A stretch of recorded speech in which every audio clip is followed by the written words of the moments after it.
Next we have ONBAC.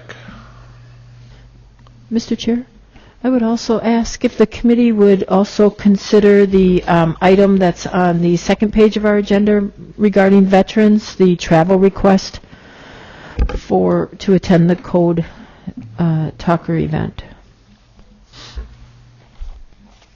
If that would be okay. Motion to support? Yes, a motion to address that soon. Support. Motion by Patty Heft is noted, supported by Vince Della Rosa. All those in favor of that motion say aye. Aye. Aye. Opposed? Abstention? Motion carries. Mostaciously, Loretta. Mostaciously, Swagrick. You have the Veterans Affairs Committee quarterly report, and are there any questions on that at all? We've been working on improving the monument. I think you've noticed that. And we did place 32 pavers from the Civil War veterans who did not return. They're buried in the South, and we have the list, and we did put 32 pavers in there. And now we're going to move forward with some other funds, probably in conjunction with tourism, to add additional Civil War veterans who came home. There are about 147 altogether, with those who are deceased as well. And I think that covers it, except that I want to call Dan up here. Dan King is,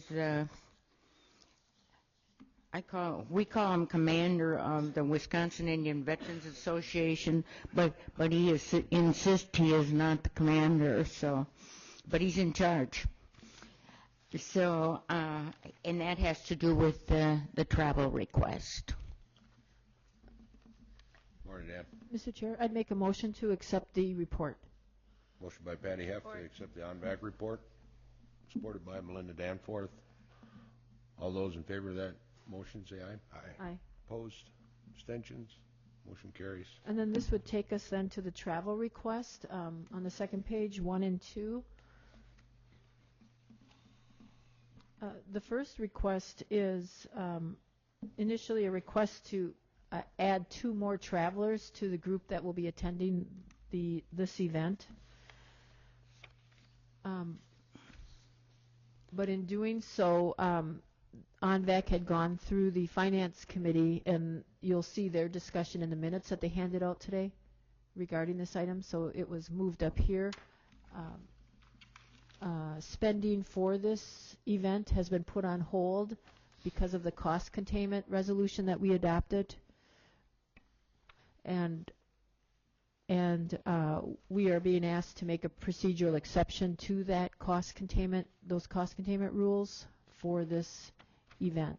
Even though the initial 9 travelers were approved for travel in August in the fiscal year 13 budget, I think the spending is taking place in this new budget period, and now the new cost containment rules.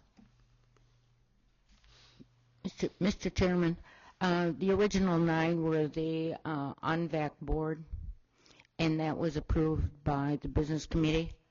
And Dan King and Chrissy Cornelius are also participants in getting the Code Talkers Medal approved in Washington. We worked on it for practically 4 years, and finally coming to fruition, and the date is set for November 20th. As I said in some of my material, is that, in a report here, other tribes, they may not be under cost containment as we are, but they are bringing busloads of relatives to Washington to celebrate their Code Talkers, and we are absent that. And but we do have the veterans, and Chrissy and Dan and I who worked on the medal design and finally got that approved. There will be a gold medal awarded the tribe, and as far as I understand, Ed Delgado will be accepting the gold medal. There will be silver medals for the families, and there will be brass medals that will be available for sale to the public of our design. I believe there are 27 or so tribes who will be involved. How many? 37 tribes identified. Oh, I'm correct. I stand corrected here because Dan just came back from NCAI, so he has the latest on this stuff. And he said 37 tribes involved. We are one of the 37 then. So I believe Melinda intends to attend that ceremony because she'll be there for another event of some kind in D.C. So, Dan, you have anything to add to that? Hey, I guess part of that is a little background. In 1994, when we heard that the Navajo Code Talkers were going to be honored, at that time we were in Denver, and there were several tribes from NCAI at that time, several veterans, color guard groups. We all started talking and found out, I didn't know at that time either that we had code talkers until Ted Christian and them brought it up and said we did, but we didn't know who they were. But at that time we got together and wanted to push forward to recognize all tribal code talkers, because there was a guy from the Meskwaki Nation that said they had several, Choctaws, Cheyenne, those guys were all saying they had them. So at that time we passed a resolution to identify all the tribes. And ever since then we've been pushing that forward. And in 2005, I testified before the Indian Senate Subcommittee on the Code Talkers to get them recognized, to pay their respects to them. And finally, in 2008, President Bush signed the Code Talkers Act and wanted to identify all other code talkers. In the end, we thought there was only 13. Turns out there's 37 tribes. And out of those 37, 32 of us have been involved and have our designs ready. The others haven't contacted them. It's hard to find them. It was hard to find all those guys. So right from there, now we just got notice that on November 20th is a date that they'll present those medals. NCAI, I proposed at that time, as co-chair of the Veterans Committee, that President Obama present those medals to the tribes. Right now, we don't know if he'll be there or not, but I suggested NCAI strongly issue a request that he be present, because every time they present medals to anybody, the president always does that, and I feel we shouldn't be left behind. And so that's kind of the update on that now, because where it stands now, it's November 20th in Washington, D.C. Of the tribal families that were determined to be involved in that back then, are there tribal member families going to this event? I had some discussion with Melinda on that briefly, but I advised the business committee previously, to contact the families. The business committee would have to come up with the funding because we did not have funding, and to contact them, and the list had to be in. There was a deadline of October 10th. They extended it a little bit. We got it in time, but they have to have the people on the list so they can do the adequate background checks. I don't know what the business committee has done. The families would be those of Rupert Adams, Lloyd Schuyler, Rimpton Dockstader, and possibly some others. Hudson Dockstader as well. And I talked to Dorothy, Rupert's daughter, and she identified two people, but we didn't have the means to say, yes, you can, even if we identified them, yes, you can go, and yes, we'll put you on the list, because we don't have the funds. So I asked the business committee 2 times, what are you going to do when the families want to go there? And nobody answered me, so I don't know where that stands. That's it then. Melinda? After Loretta contacted me about that a couple weeks ago, I asked the chairman to take the lead on that issue. So it remains with him, and unfortunately he's not here today to answer that question. So I haven't had any discussion with the chairman on that point, and so I don't know where it stands. I don't know either. But if we don't send family members, I think it's very unfortunate that at least one from each family. There again, we talk about telling our story many times, but we're not willing to, as they say, put the skin in the game to do that. I can't hear you, Greg.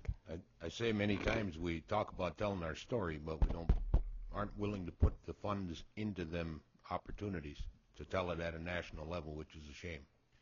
I don't know where the chairman is as well on this. I know I've talked to Dan in the past over the last few months about trying to get some initiatives going. I don't know if there's any opportunity to generate revenue in anywhere through state ambitions or efforts like that through Secretary's Caucus or through the Oneida Veterans. Well, Wisconsin Indian veterans generate their own funds all the time. I know. And that's for the activities that they have. Yeah. This is for the families, and if somebody had taken the lead on that, because we didn't have the funding, that they could have probably had fundraisers, but I think it's rather late now to do anything. And this is a very big deal. This is one of the biggest deals for Indian people across the nation ever. And we're dragging our feet here.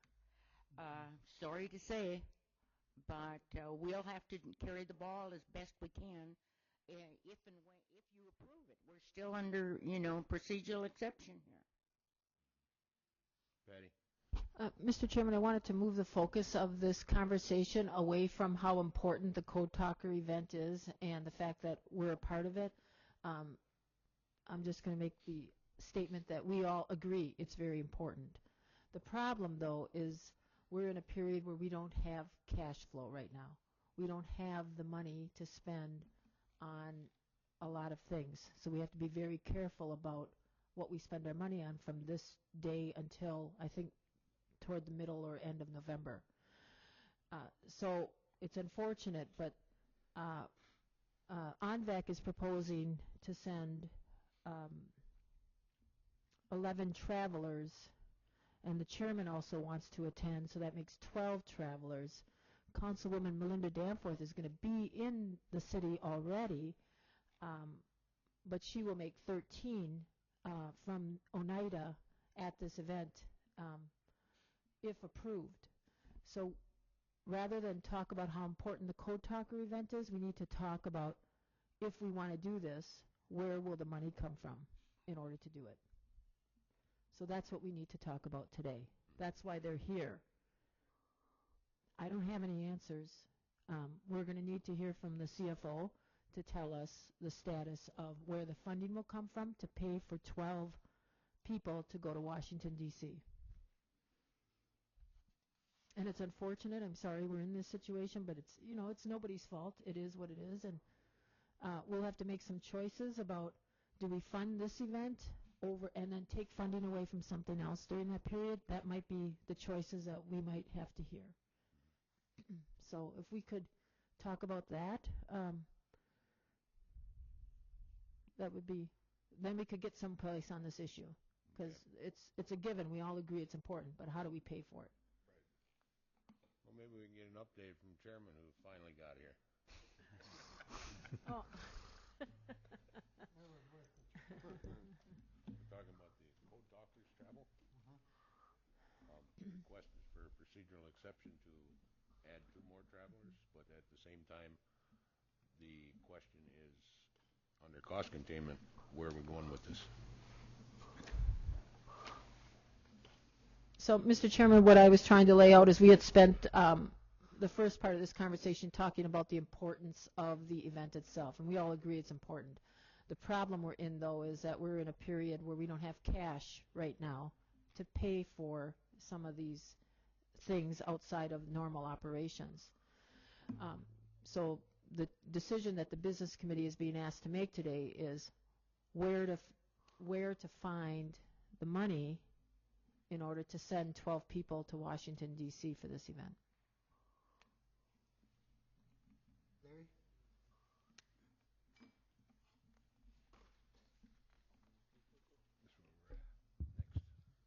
In the past, we've provided resources out of the BC Special Projects Fund. Certainly this preempts other activities that Tribal Secretary's Office has lined up in the pipeline, but given the one-time historical significance of the event, I would suggest that it come out of the Special Projects Fund. There was not adequate travel dollars for ONVAC and family, unfortunately.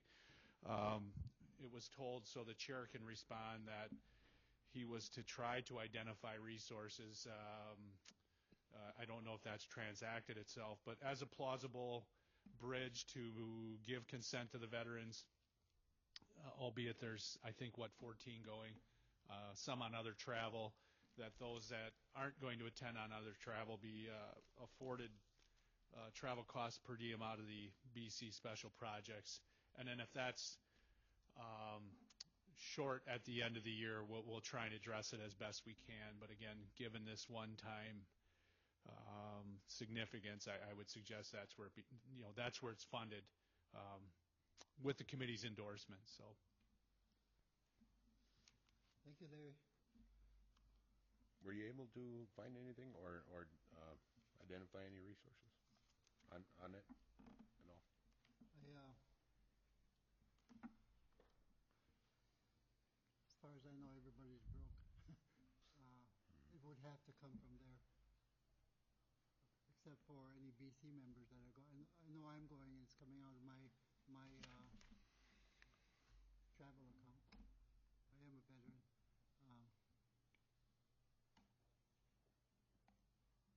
So it's up to the business committee.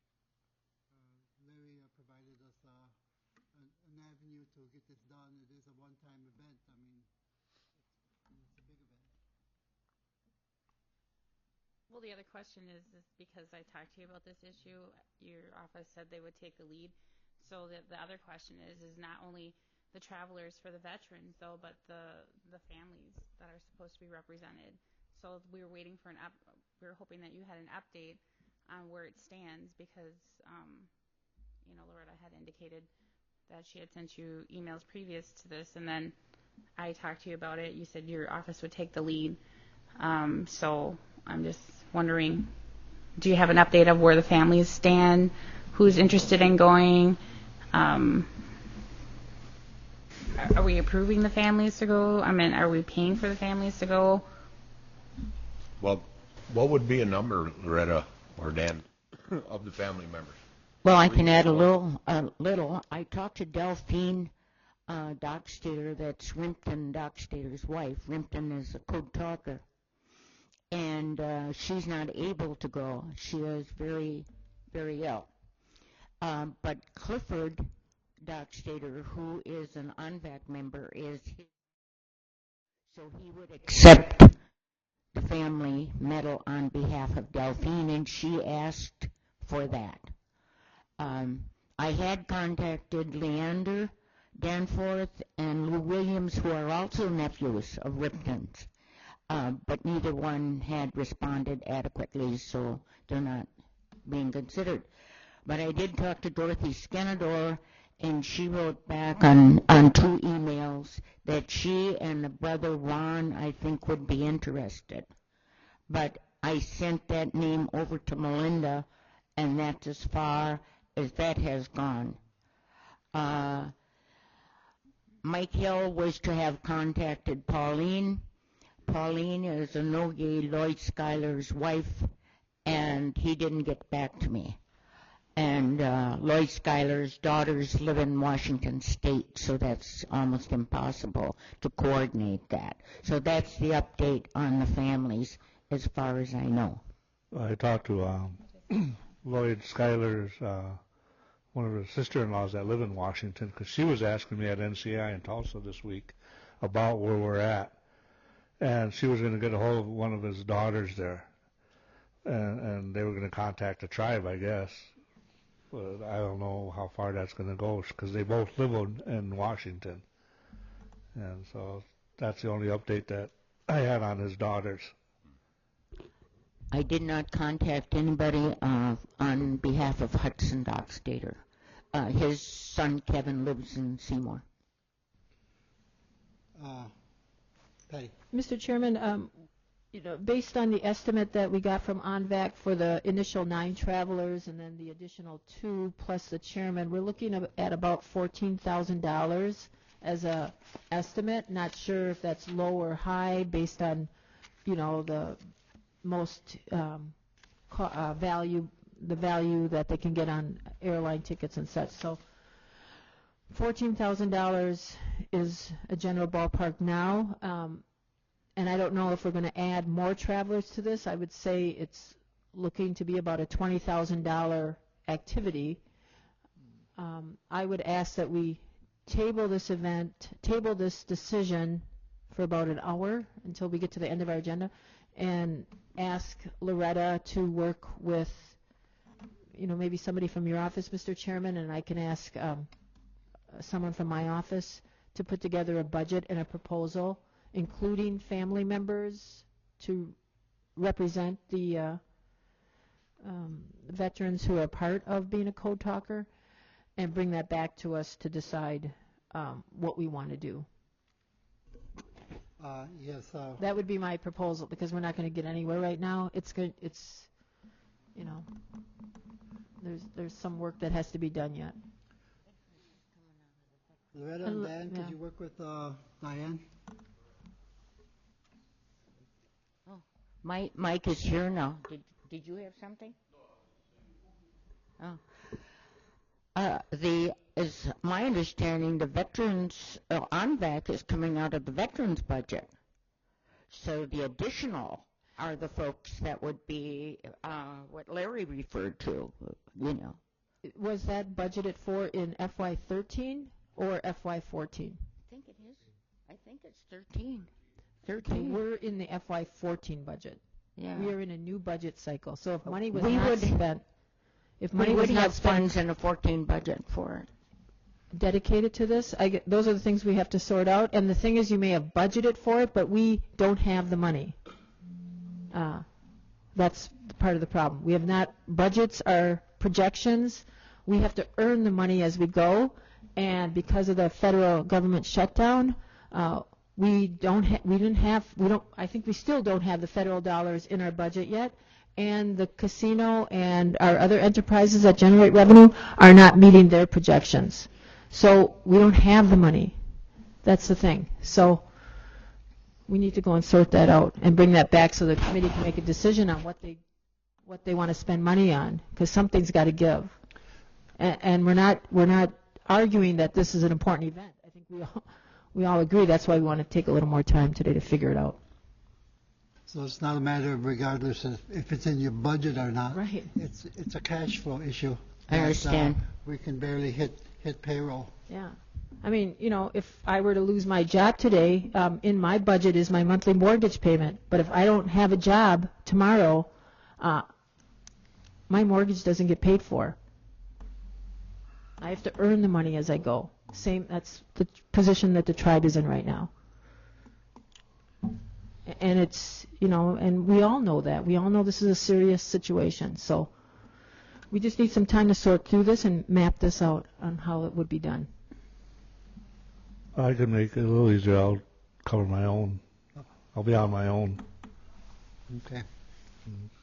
Make it easier. But I would, unless, my proposal is that we table it and let them go work with some staff and bring us back a proposal on how this would be done, or maybe someone else has a different idea, and you can propose I that. think we need to clarify, though, what are we expecting to come out of the special fund? Is it the families or is it the veterans? And Well, I Mhm. would like them to bring us back 2 proposals. One with, they can do their best. They know what they want. Loretta said it's a shame that we aren't funding travel for the family members, but we need a proposal to consider.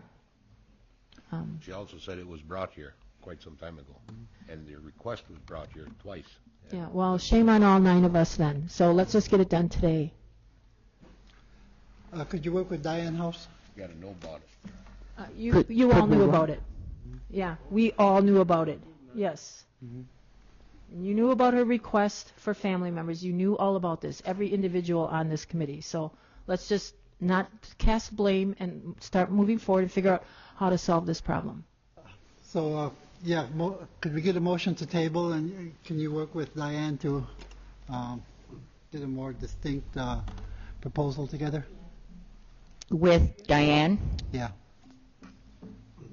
from, Diane House, my okay, policy advisor. okay. I'll second Yeah. the table. Okay, we have a motion to table by whom? Patty? Patty? No, I didn't make the No. motion Oh, to you did? table. I'm just Oh, I thought suggesting you it. said. Nope, I want to see if the committee has support for that. Anybody want a motion? Or if you have a different idea. Mike? Or, I did enough talking, Yeah. to try to clarify what the problem is, trying to get us to the point of what's the problem. That takes a lot of political risk on my part to do that. I hate doing that. And you're on TV. Now, We all and I are. gave you a recommendation. So I put my neck out there. Now someone else pick it up. Paul? Yeah, Mr. Chairman, I'm just wondering, in light of listening to the secretary in discussion, and she's absolutely correct. Everybody knows what's at stake here and where we're at, and to hear about making payroll and all those discussions that we've had since the government shutdown.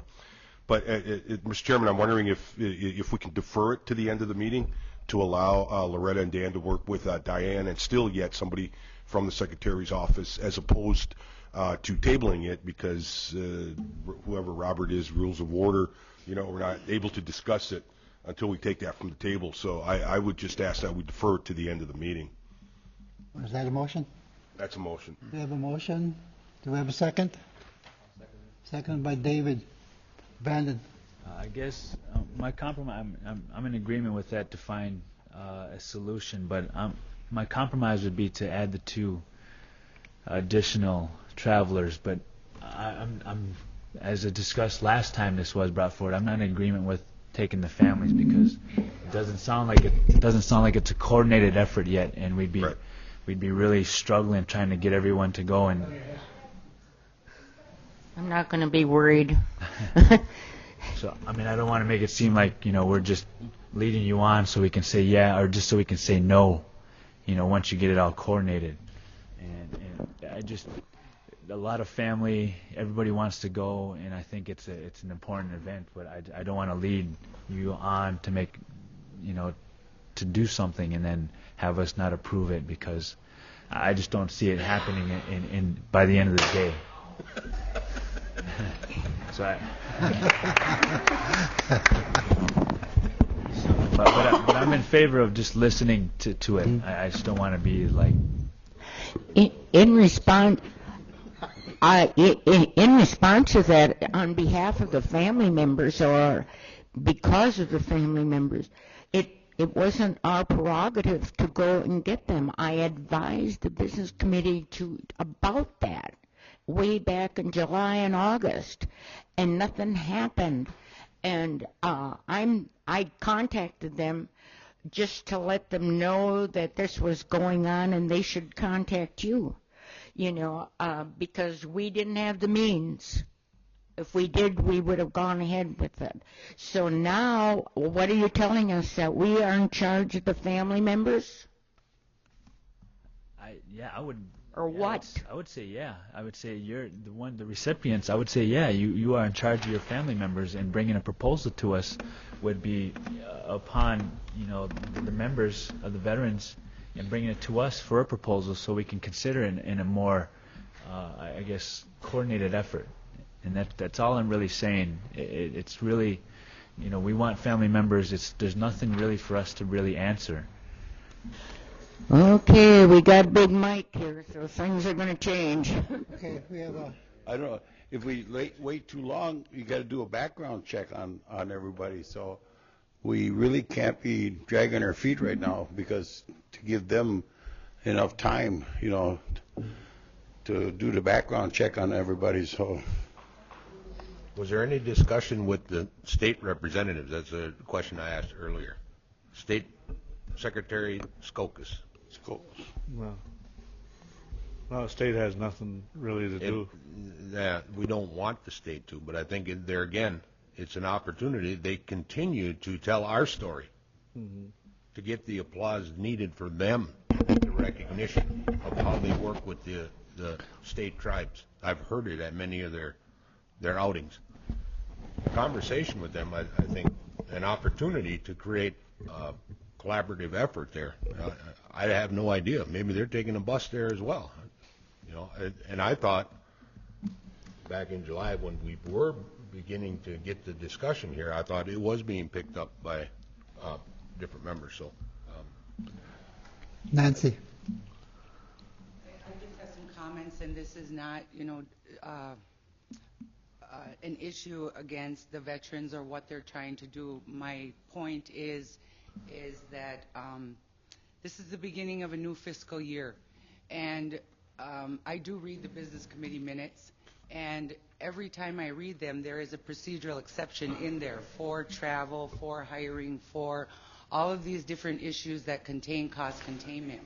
So, where the concern I have is that precedent is set once again, that one group of people is being allowed to do over and above what you as a committee and we as a tribe have set in place. So, caution you that in the future, somebody comes and says, our group, our family, our whatever, wants to travel, that there's no boundaries given the amount of people and the amount of money that costs, and because precedent has been set, that continues to go on. And, once again, it's poor planning, it's poor a lot of things, not here to point the finger, but caution you in the future that when you do these things, it sets precedent for the rest of the year. We're just starting in a whole new budget year. Mike.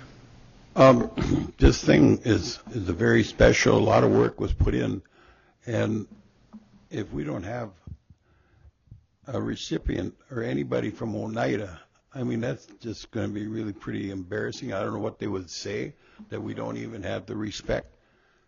These people, they're finally getting the recognition, that they should have gotten before.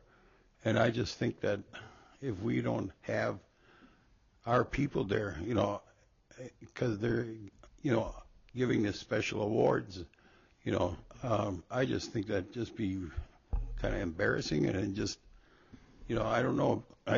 What I heard, the other tribes are trying to make it possible for their people to go by doing whatever they can, and I think if we can have this meeting, to talk about, what way we could go besides, like getting in the car and, doing something like that, whatever it takes.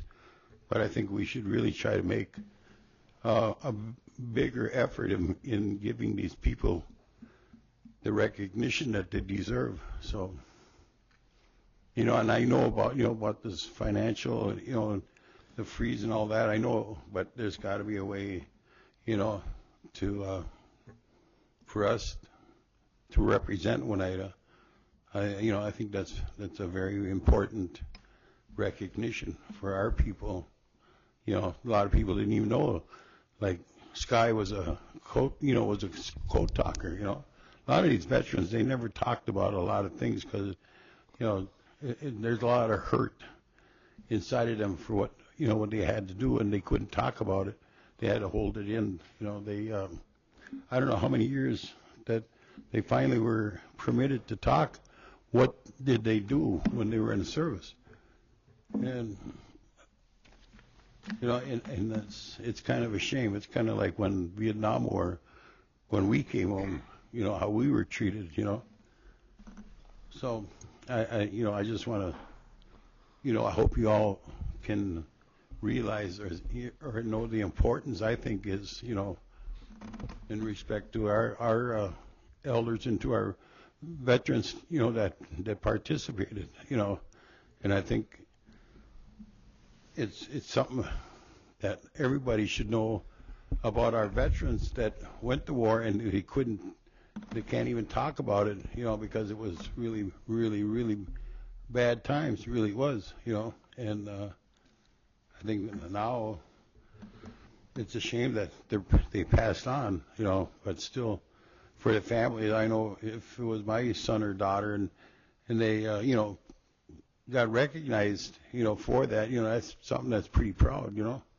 So that's about all I got to say. Thank you. Wes?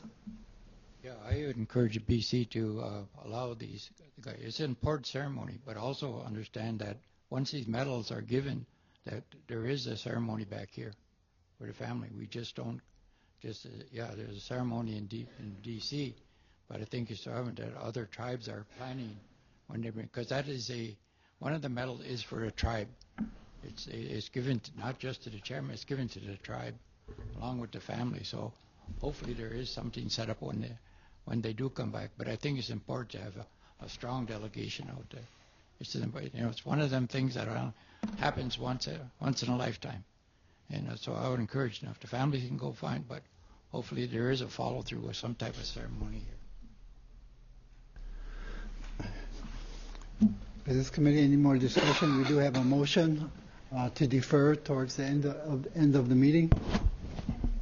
Are we ready to vote? Chris? Good morning. Good morning.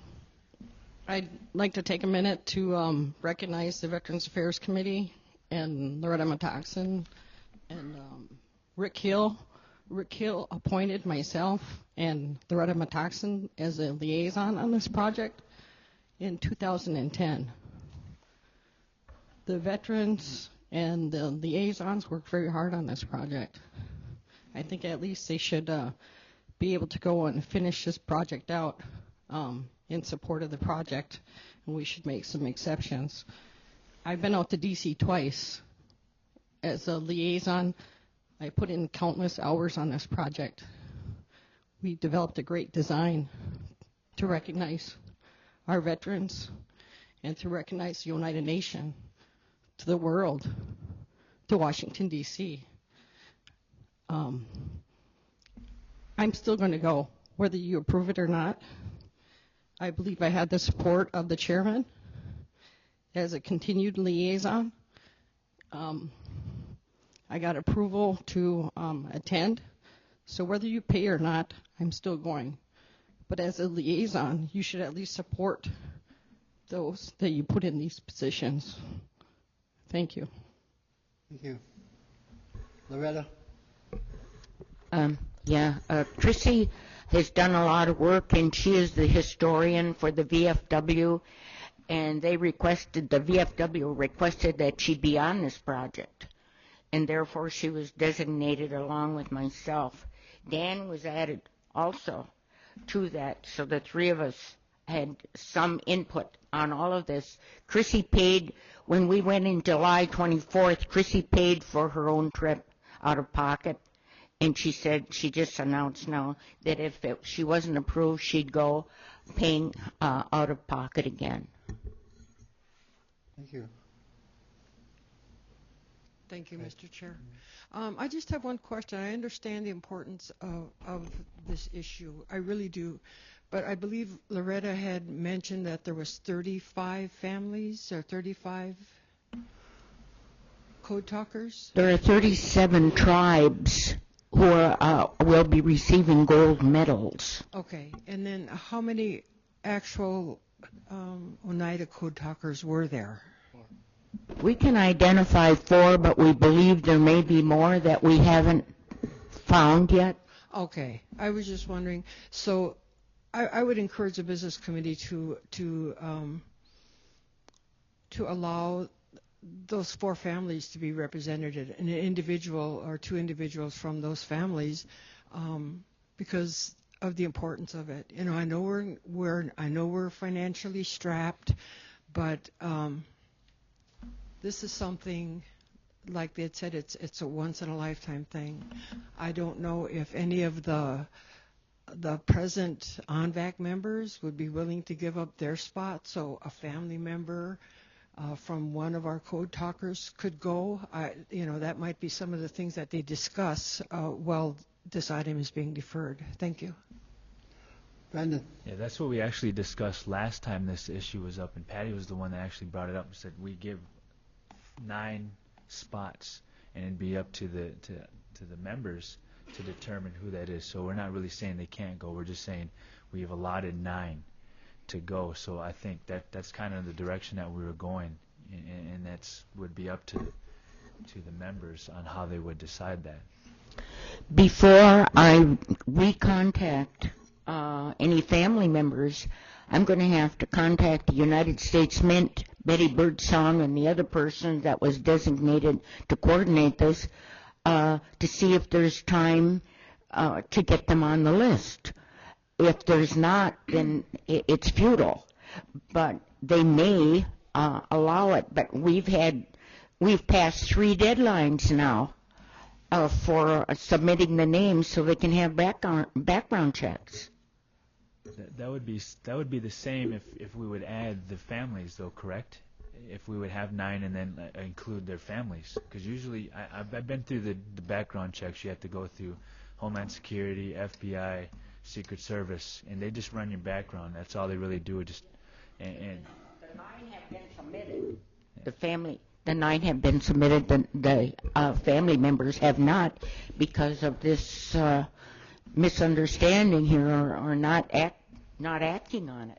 We really should have included Chris and Dan, because like Chris did more resource working. She really worked hard on this, and I don't know how when they came up, I don't know if they thought it was just members of the ONVAC board, but Chris and Dan should have been, included in that, instead of 9. It's just that, they started it, and they did a lot of research, especially Chris. And, I think we should have included them too when we submitted the 9. So.